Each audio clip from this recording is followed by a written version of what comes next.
I started voting in 1979. I'm 62 years of age, and I've seen politicians come and go, obviously, during all of those years. I grew up in the 70s when there were the miners' strikes. I did my homework, on the 3-day working week where we only had electricity for 3 days and had to do it by candlelight. All of those things. I've lived through all of that, so I understand all of that. But never, ever in my lifetime have I seen what is patently a corrupt government like this one, where they are taking from the poor and they are giving to the already rich. Factually, we have seen yesterday there was the Public Accounts Committee put out, and nobody's reported it in mainstream media, that in the 2 years preceding Johnson becoming Prime Minister, there was an approximation of £5.5 billion of fraud and waste on government departments.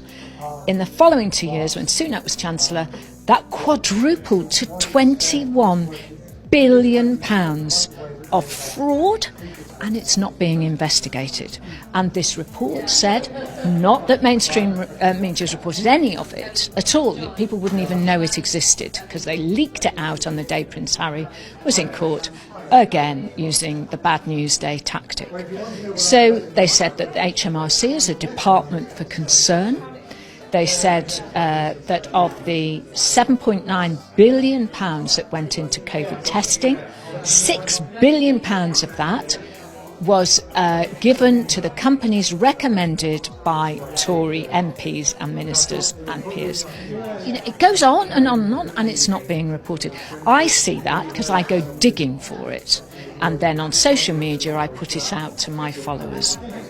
And they see it for what it is. I mean, I could go on for hours about the corruption. Well, I'm very happy to. But, Greg Hans, the current chairman of the Conservative, the last one had to go because he'd been dodging tax and then he lied about it, Zahawi. This one, not reported in mainstream media at all. This one, £25.8 million contract he gave to his friend, his personal friend, who was a chair of Hammersmith and Fulham Conservatives. His name is Mark Higton. He had set up a company called Lux Lifestyle, which hadn't traded at all. Suddenly, they get a £25.8 million contract for PPE. Oh, that's nice. He then sets up 3 other companies, Lux Care Consortium 2, Lux Care Consortium 3. So you've got 4 companies. Not one of those companies has filed company accounts yet for that period of time, and he is consistently trying to strike off the companies.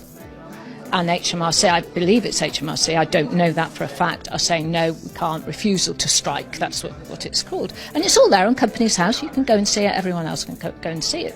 So why isn't Greg Hans asking his mate, what's happened to the money? Where's the money? These are questions that people should be asking. Back in the 70s or 80s, people would have to resign automatically just for the discovery of that. And now we crack on as though nothing's happened. Well, it has happened, and it's affecting people. It's affecting people whose bills are going through the roof, who can bet, for the food banks. We know all about this. And it's disgusting. I've never known anything like it in my lifetime, which makes me become very active. I've been involved on the sidelines of politics, working for both the major parties at various points to do with education and children, because that's my passion. The one understanding in life that I have is that the super rich never have enough. I have never known greed like they have.